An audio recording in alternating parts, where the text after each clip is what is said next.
ہدایت کی فضائیں یہ ہوائیں، قول خدا کی قول نبی کی یہ صدائیں۔ مزید نئے بیانات سننے کے لیے چینل راہ ہدایت بیان کو ضرور سبسکرائب کریں۔ تمام انبیاء علیہ الصلوۃ والسلام کی ایک ہی فکر ہوتی تھی، ایک ہی اڑن ہوتی تھی کہ کس طرح میرے قبیلے کا رہنے والا، کس طرح میرے علاقے کا رہنے والا اور کس طرح میری بستی کا رہنے والا کہ اللہ کو پہچاننے والا بن جائے، اللہ کو کہ اپنے پیدا کرنے والے کو ہے نا، کہ اپنے پیدا کرنے والے کو پہچانے کہ اللہ تعالیٰ کس طرح روزی دے رہے، اللہ تعالیٰ کس طرح ہمیں نعمتوں کو ہم پر نازل فرما رہے کہ اللہ تعالیٰ کی ہم نعمتوں کا شکر ادا کریں گے تو اللہ تعالیٰ جو ہے ہماری نعمتوں میں اضافہ فرمائیں گے، اور اگر ناشکری کریں گے تو جو نعمت دی ہوئی ہے وہ بھی واپس دے دیں گے۔ ہر نبی یہی آ کر لوگوں کو یہی دعوت دیتے، اور اللہ تعالیٰ نے یہ نبی کے اس دین کے خاطر جو ہے تمام انبیاء علیہ الصلوۃ والسلام کو بہت مشقتیں اٹھانی پڑی، کسی نبی کو مارا جاتا ہے نا،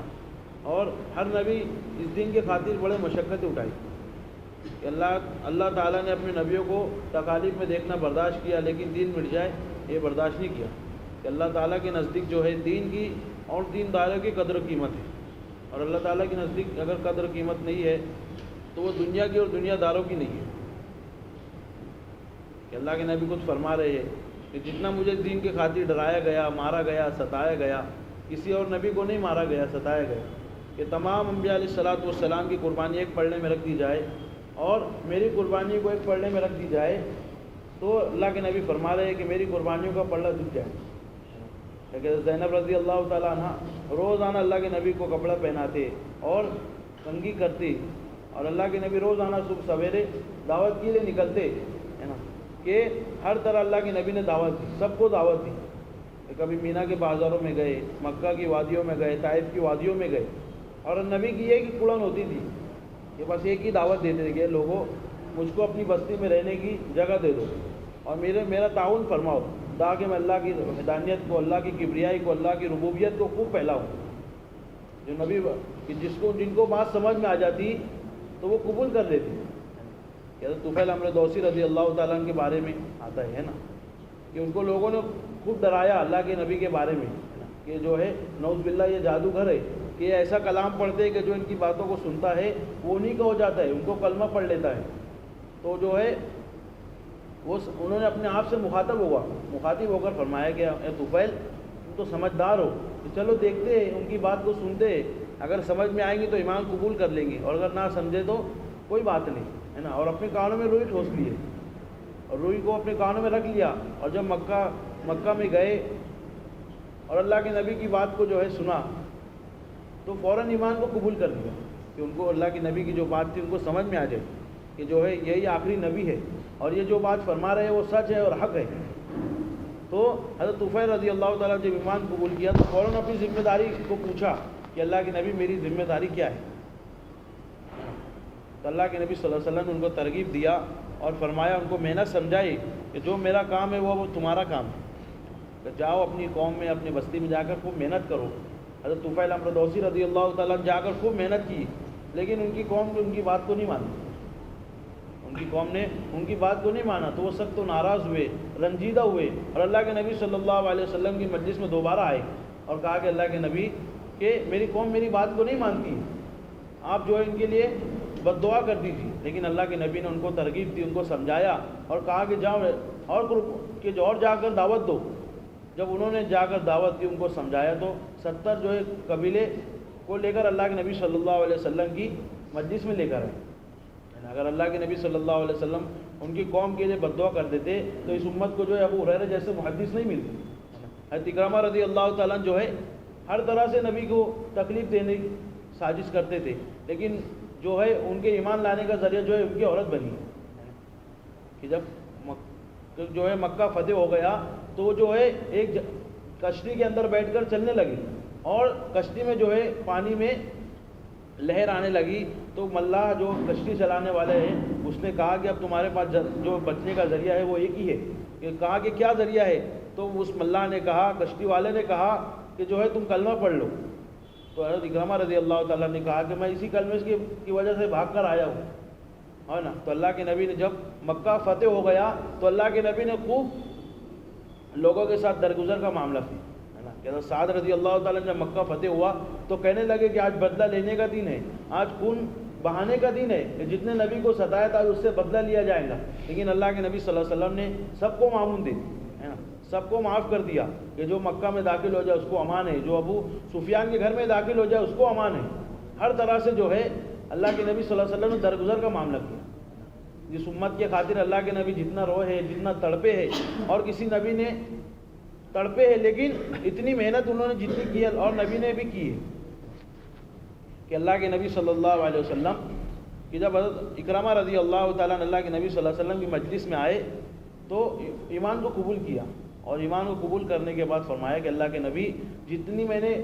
جو ہے اپنی کوشش اسلام کو مٹانے کے لیے کی تھی اس سے زیادہ اسلام کو بلند کرنے میں کوشش کروں گا. جتنا مال میں نے اسلام کو ختم کرنے کے لیے خرچ کیا تھا اس سے زیادہ میں مال اسلام کو سربلند کرنے میں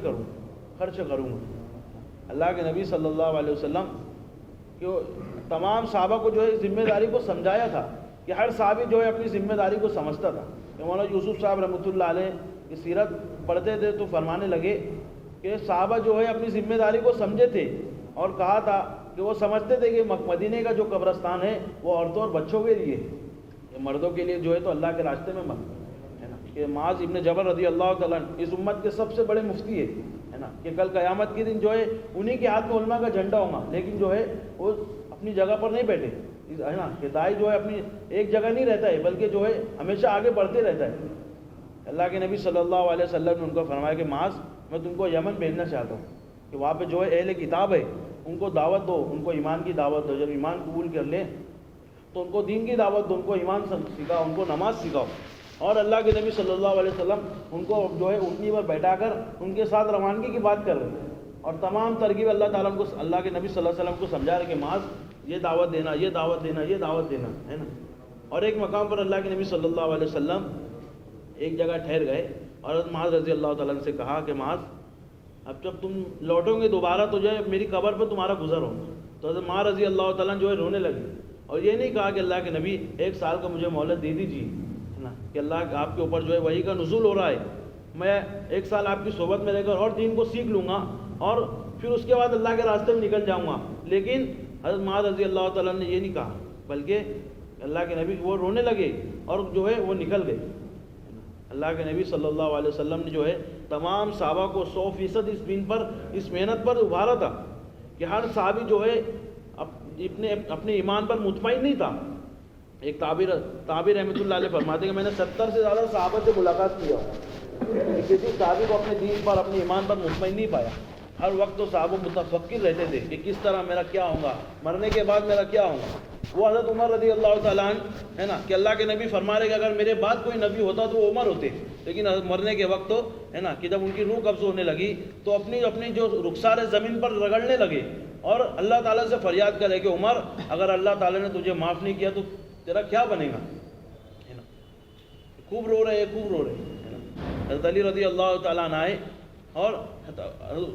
عمر رضی اللہ تعالیٰ سے فرمائے کہ عمر تو بڑا بہادر تھا, اپنے آپ کو طاقتور کہتا تھا کہ موت کے آنے سے ڈر گیا. تو کہا کہ اے علی میں موت سے نہیں, موت کے بعد آنے والے حالات سے ڈر رہا ہوں. کہ اللہ کے نبی نے کہا کہ عمر جنتی ہے, تو حضرت علی رضی اللہ کہ عمر رضی اللہ تعالیٰ نے کہا کہ علی دھوکہ مت دو. کہا کہ جو ہے اگر آج تم جو گواہی دے رہے ہو اگر کل بھی گواہی دے دیں گے تو میرا بیڑا پار ہو جائے. کہ ہر نبی جو ہر صحابہ جو ہے کہ سب سے بڑی خوش نصیبی ہے نا, کہ جو ہے ابو ایوب انصاری رضی اللہ تعالیٰ عنہ کے گھر میں اللہ کے نبی صلی اللہ علیہ وسلم آرام فرمائے, ہے نا, کہ ان کے لیے سب سے بڑی خوش نصیبی کی اور کیا بات ہوتی تھی. لیکن بوڑھے صحابی ہے نا, اور جو ترکی میں جو اسلام پہنچا ہے, استنبول میں جو اسلام پہنچا ہے وہ ہوا کے ذریعے نہیں پہنچا ہے, بلکہ وہ جو بوڑھے صحابی ہے ان کے ذریعے پہنچا ہے نا. کہ اپنے بیٹوں سے فرما رہے کہ میری تیاری کیجئے. تو بیٹوں نے کہا کہ ابو جان اب تو ساری زندگی اس محنت میں لگتے رہے, اب تو بوڑھے ہو گئے ہیں, اب ایک جگہ بیٹھ کر دین کی محنت کرو. لیکن انہوں نے کہا کہ بیٹو, اے میرے بیٹو, آپ کی بات تو صحیح ہے لیکن مجھے جو یہ آیت بیٹھنے نہیں دیتی ہے کہ انفروا خفافا وثقالا, کہ تم ہلکے ہو یا بھاری ہو اللہ کے راستے میں نکلو, ہے نا. حضرت عبداللہ بن ام مکتوم رضی اللہ تعالیٰ نابینا ہے نا, لیکن اللہ کے نبی صلی اللہ علیہ وسلم کے پاس گئے اور کہا کہ اللہ کے نبی میں بھی جنگ میں شریک ہونا چاہتا ہوں, ہے نا کہ اللہ کے نبی صلی اللہ علیہ وسلم نے کہا کہ عبداللہ تم تو نابینا ہو، تم کیا کام کرو گے؟ تو کہا کہ اللہ کے نبی میری ایک لشکر میں شامل ہونا جو ہے مسلمانوں کے لشکر میں ایک اضافہ ہو جائے گا، اور ہے نا کہ ام حرام بنت ملحان رضی اللہ تعالیٰ عنہ کہ ان کے گھر میں اللہ کے نبی صلی اللہ علیہ وسلم آرام فرما رہے ہے نا، خواب میں دیکھا اور مسکرانے لگے اور اٹھا تو اللہ کے نبی سے کہا کہ ام حرام رضی اللہ تعالیٰ عنہ نے وجہ پوچھی کہ اللہ کے نبی آپ کیوں مسکرا رہے ہو؟ تو حضور صلی اللہ علیہ وسلم نے فرمایا کہ ام حرام میں نے ایک لشکر کو دیکھا ہے کہ جو سمندر کے ذریعے سے کہ سفر کر رہا ہے اور جو جا کر وہ ہے فتح یاب ہو جائے گا۔ تو ام حرام رضی اللہ تعالیٰ نے کہا کہ اللہ کے نبی میرے لیے دعا کر دیجئے کہ میں بھی اس لشکر میں شامل ہونا چاہتی ہوں، ہے نا کہ صحابہ کے بعد جو تھا نکلنے کے عذر تھے، ہے نا نکلنا، صحابہ جو ہے اپنے آپ کو نکلنے میں طریقہ بتاتے تھے، اور آج ہم جو ہے نہیں نکلنے کو عذر پیش کرتے ہیں نا کہ اللہ کے نبی ہے نا کہ صحابیات جو تھے اللہ کے نبی سے فریاد کر رہے کہ اللہ کے نبی ہم کو بھی اللہ کے راستے میں نکلنے کا موقع دیجیے۔ تو اللہ کے نبی نے فرمایا کہ تم تو عورتیں تم کیا کرو گی؟ تو صحابیات اپنا کام گنا رہی کہ اللہ کے نبی جو ہمارے جو مجاہدین ہیں جو کمزور ہو جائیں گے ان کو پانی پلاؤں گی، جن کا ہاتھ ٹوٹا ہے، جن کا پیر ٹوٹا ہے، جن کو زخم لگے ان کے لیے مرہم بنائیں گے، پٹی بنائیں گے، اپنی ذمہ داری جو ہے عورتیں اللہ کے نبی کو سمجھا رہی۔ تو اللہ کے نبی نے ان کو بھی اجازت دے دی ہے نا کہ ہم جو آج ترتیب بنانے میں لگے ہیں، ہے نا، اور ہم آج جو ہے ترتیب بنانے میں لگے ہیں کہ امت جو ہے، لیکن امت کی جو ارتداد کا وقت ہے وہ طے نہیں ہے کہ امت روزانہ کتنے جو ہے کتنے ایسے ہیں جو بغیر ایمان کی زندگی گزار رہے ہیں اور ایسے دنیا سے گزر جائے، کتنے ایسے ہیں جن کو غسل نہیں دیا جا رہا ہے، کتنے ایسے ہیں جن کو بغیر نماز جنازہ کے دفن کر دیا جا رہا ہے نا کہ علامہ سیوطی رحمۃ اللہ علیہ نے فرماتے تھے ہے نا کہ اللہ تعالیٰ نے جو اس امت جو نبوت کا جو کام کو ختم کیا ہے وہ اس امت کے اوپر بھروسہ کر کے کیا ہے کہ امت جو ہے ذمہ دار ہے نا کہ پہلی امتوں کی ایک ہی ذمہ داری ہوتی تھی کہ وہ اپنے آپ کو صرف نیک اعمال میں شرکت کرتے تھے، لیکن اس امت کی جو ہے دوہری ذمہ داری ہے کہ خود بھی عمل کرنا ہے اور لوگوں کو بھی عمل کی دعوت دینا ہے، خود بھی جہنم سے بچنا ہے اور امت میں چل پھر کر جہنم سے بچنے کی دعوت دینا ہے، جنت میں جانے کے اعمال کرنا ہے اور امت میں چل پھر کر جنت میں جانے کے اعمال کی دعوت دینا ہے۔ ہر طرح سے صحابہ نے اپنے آپ کو اس کام میں لگایا تھا۔ تو آپ سے درخواست ہے نا کہ اپنے آپ کا نام پیش کریں، یہ بتائیے اللہ کے راستے میں نکلنے کے لیے کون کون تیار ہے؟